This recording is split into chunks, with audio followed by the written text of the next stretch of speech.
Bem, vamos lá, vamos começar aqui a falar sobre o movimento uniformemente variado. Bem, as equações do movimento uniformemente variado, ou seja, no nosso M, R, U, V, elas são S, que é a posição final, é igual à posição inicial, mais velocidade inicial vezes o tempo, mais A sobre 2t elevado ao quadrado. Essa é a função horária da posição. O movimento uniformemente variado, ele se caracteriza porque a aceleração é diferente de zero. Então, neste caso, eu tenho que A é igual a uma variação de velocidade dentro do intervalo de tempo. As outras equações que temos no movimento retilíneo uniformemente variado são a função velocidade em razão do tempo, que é V igual a V0 mais A vezes T, e a equação de Torricelli, que é V igual a V0 mais 2A delta S. Essas são as equações do nosso movimento uniformemente variado. Bem, como nosso objetivo aqui, mediante que vocês já assistiram a alguns vídeos, é de resolver alguns problemas, mentalize que nós tenhamos uma partícula se deslocando ao longo de uma rodovia, um carro se deslocando ao longo de uma rodovia, com esta equação horária da posição. Então, uma das coisas fundamentais é você retirar os elementos que você tem na equação. Então, ou seja, analisando com a primeira equação que nós escrevemos, nós temos então que a posição inicial é 6 metros. Lembrando que nosso sistema está no sistema internacional, então por isso que aqui é metro. A velocidade inicial é menos 5 metros por segundo. E olha só, a aceleração sobre 2 é o termo que acompanha t ao quadrado. Se você for olhar aqui, ó, nesta equação. Então, como eu tenho a sobre 2 ali, é o elemento que acompanha t ao quadrado. Quem está acompanhando t ao quadrado aqui, olha, é o elemento neutro 1. Então, A sobre 2 é igual a 1. Com isso, eu tenho que a minha aceleração é igual a 2 metros por segundo ao quadrado. Isso é importante determinarmos porque, veja bem, se você tem que a aceleração é maior que zero, automaticamente implica que você tem uma função posição com uma parábola voltada de concavidade para cima. E a função velocidade com relação ao tempo, uma reta linear com declividade positiva. Então, esses três elementos aqui de retirar são extremamente importantes. Outro, se eu quiser, através dessa equação aqui, ou seja, através dessa nossa equação que foi passada, determinar, por exemplo, onde o móvel passa no origem, ou seja, qual o tempo, qual o tempo ou instante, que o móvel ou partícula aí passa na origem, o que nós temos que fazer? Nós temos que pegar aquela função que nós temos ali da posição, que é 6 menos 5t mais t ao quadrado, e igualar a esse s a zero, ou seja, toda vez que fala passa na origem, a origem, isso implica que a posição é zero. Tá?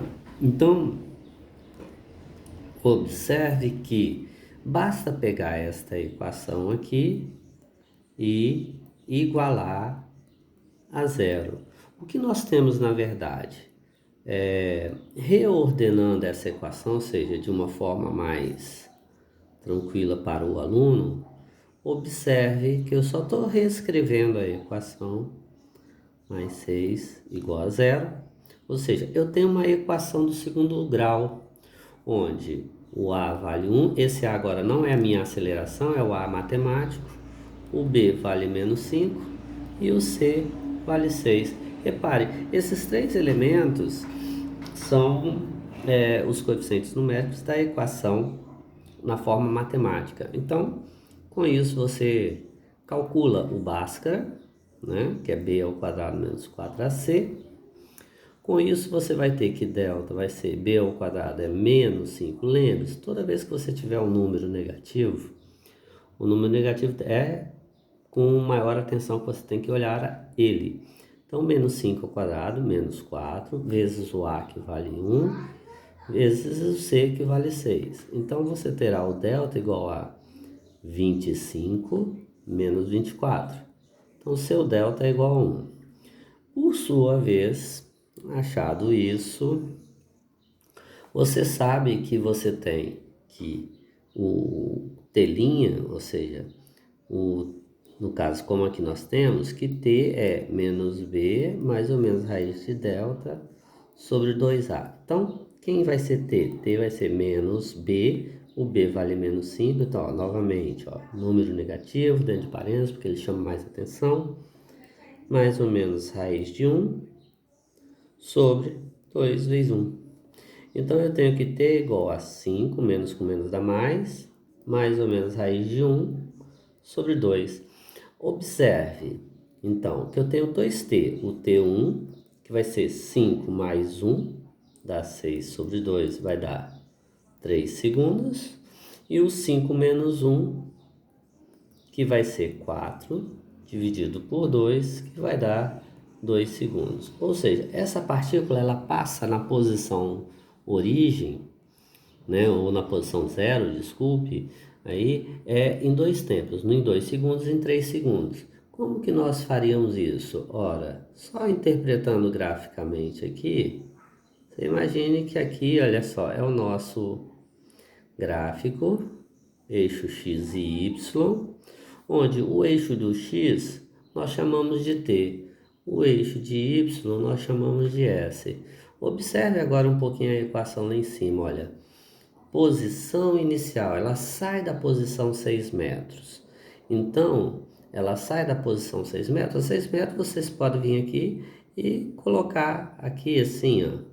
Ou seja, aqui vale o 6. Lembrando que esse S é em metros e esse T é em segundo. Repare que na física nós só trocamos o eixo X para T e o eixo Y para S. Outro detalhe é isso aqui, olha, veja que a nossa aceleração ela é positiva. Se ela é positiva, a posição é concavidade voltada para cima. Então, se é concavidade voltada para cima, olha só, eu vou pegar e fazer isso aqui, ó, a parábola de concavidade voltada para cima. No caso aqui, olha só, aqui, ó, nesse ponto a posição é zero. Esse nosso eixo aqui não tem parte... Opa, foi mal, né? Esse nosso eixo aqui, ele não tem a parte negativa.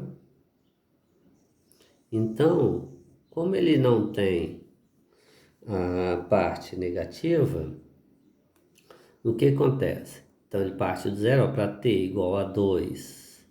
Segundo, ele passou na posição zero. Aí, ó, ele fez um retorno, voltou. Quando t é igual a 3, a posição também é zero. Nesse momento aqui em que ele muda o seu sentido, repare, ele está indo num sentido.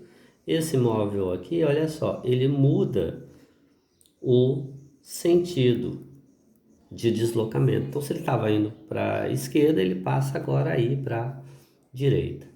Tá? Esse ponto também, olha só, embora não tenha sido perguntado, é fácil. Ó, o tempo entre 2 e 3 é o quê?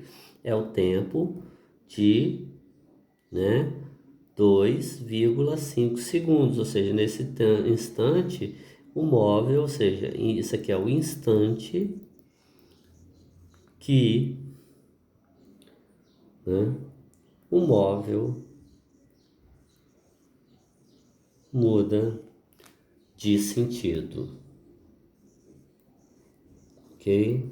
Então tá aí o nosso pequeno probleminha de análise gráfica, pequena análise gráfica do equação de posição, ok? Mas eu esclarecerei outras dúvidas mais adiante.